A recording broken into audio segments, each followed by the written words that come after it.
کیا آپ جانتے ہیں کہ دنیا کے کئی ملکوں کی تقدیر ایک ہی ادارے نے بدل دی اور اس کے لیے اسے کبھی بھی رسمی طور پر جنگ کا اعلان نہیں کرنا پڑا؟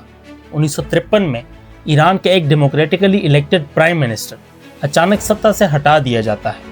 نہ کوئی آرمی بارڈر کراس کرتی ہے، نہ شہروں میں ٹینکس نظر آتے ہیں، صرف چند لوگ، چند پیسے اور ایک خفیہ پلین۔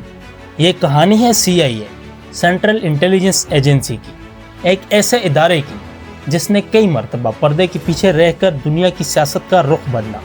1947 میں بننے والی CIA کا اصل مقصد انٹیلیجنس جمع کرنا تھا، لیکن چند ہی سالوں میں یہ صرف انفارمیشن کلیکٹ کرنے والا ادارہ نہیں رہا، یہ دنیا کی سب سے طاقتور کوورٹ ایجنسیز میں شامل ہو گیا۔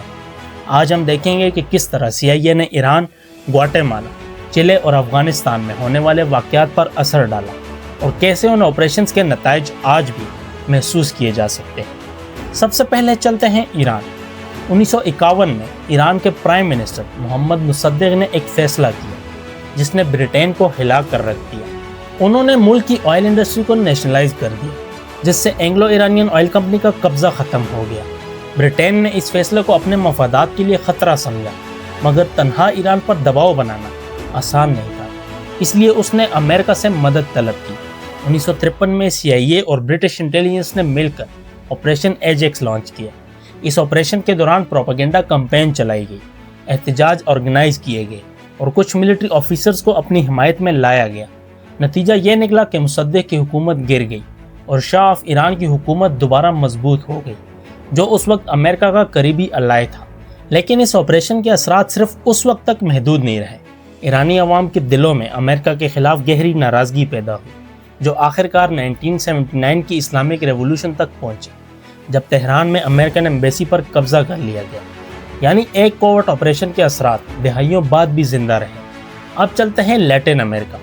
گواٹے مالا کے پریزیڈنٹ ہکوبو اربینز نے لینڈ ریفارم کا پروگرام شروع کیا۔ منصوبہ یہ تھا کہ ان یوز زمین چھوٹے کاشتکاروں میں تقسیم کی جائے۔ مسئلہ یہ تھا کہ اس زمین کا ایک بڑا حصہ American company United fruit company کے قبضے میں تھا۔ اس کمپنی کے واشنگٹن میں بہت مضبوط سیاسی تعلقات تھے۔ 1954 میں CIA نے آپریشن PB سکسیس کے نام سے ایک کوورٹ کمپین چلائی، فیک ریڈیو براڈ کاسٹ کی گئی، ڈس انفارمیشن پھیلائی گئی اور ایک چھوٹی عام فورس کو ملک کے اندر داخل کروایا گیا۔ کچھ ہی عرصے بعد اربینز نے استعفیٰ دے دیا۔ اس کے بعد گواٹے مالا کئی دہائیوں تک سیاسی بے یقینی، ملٹری رول اور سول کانفلکٹ کا شکار بنا رہا، جس کی سب سے بڑی قیمت عام لوگوں نے ادا کی۔ لیکن یہ صرف دو واقعات نہیں تھے۔ اگر تاریخ کو غور سے دیکھا جائے تو ایک جیسا پیٹرن بار بار نظر آتا ہے۔ 1970 میں چلی کے سیلویڈور ایلینڈے دنیا کے پہلے ڈیموکریٹکلی الیکٹڈ سوشلسٹ پریزیڈنٹ بنے۔ کولڈ وار کے دور میں امریکہ کو خدشہ تھا کہ چلی بھی کیوبا کی طرح سوویت یونین کے قریب نہ ہو جائے۔ ڈی کلاسیفائڈ ڈاکومنٹ سے پتہ چلتا ہے کہ CIA نے چلی کی اکانومی کو پریشر میں لانے اور مختلف سیاسی گروپس کے ساتھ رابطے بڑھانے کی کوشش کی۔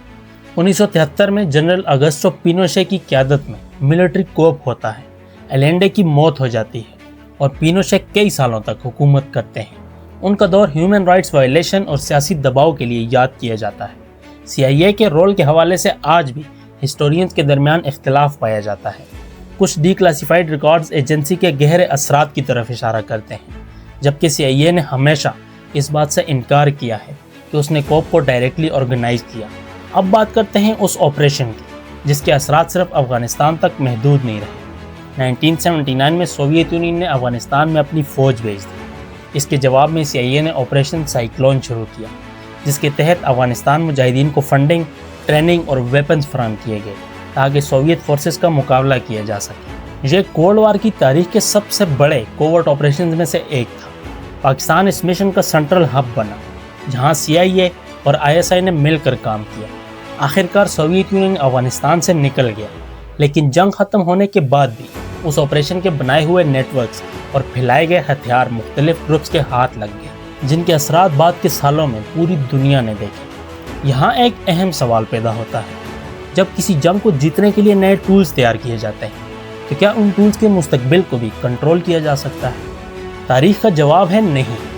ایران، گواٹے مالا، چلی اور افغانستان مختلف کانٹیننٹس، مختلف کلچرز اور مختلف سیاسی حالات، لیکن اسٹریٹجی اکثر ایک جیسی نظر آتی ہے۔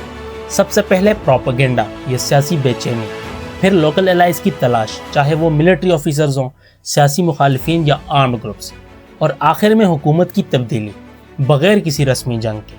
امریکہ کے لیے یہ اسٹریٹجی کمپیریٹیولی کم خرچ اور کم سیاسی نقصان والی تھی۔